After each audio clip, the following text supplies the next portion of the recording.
The 10 News Weather Authority, always watching and tracking for you from the JES Weather Center.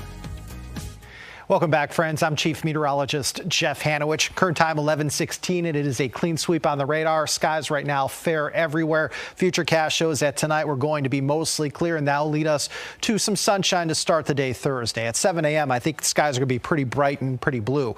However, by lunchtime, clouds thicken, and then by about 3, 4, 5 o'clock, we're going to start to see some rain pushing in. I think the zone that will be the first to get wet will be the New River Valley. So we are looking at places like Pulaski, Wytheville, Hillsville, Galax, and Independence likely getting wet between 3 and 4 o'clock. And then by tomorrow evening, the rain completely and totally overspreads the entire region.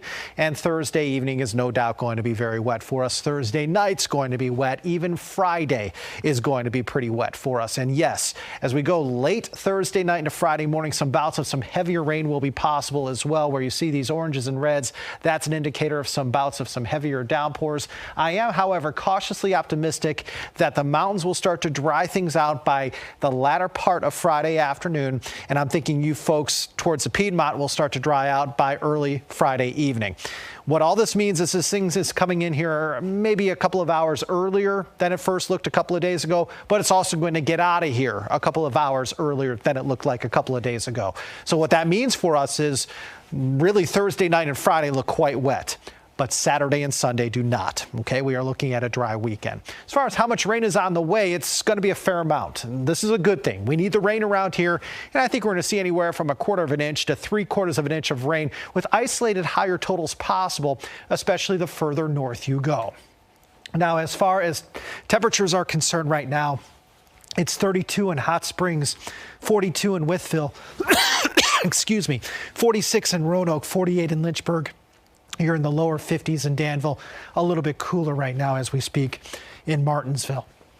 As we go zone by zone for tomorrow, we're looking at highs in the Roanoke Valley, about 55. Blacksburg, lower 50s. Lynchburg zone, you're looking at highs, middle 50s. We're in the upper 50s to near 60 in Danville.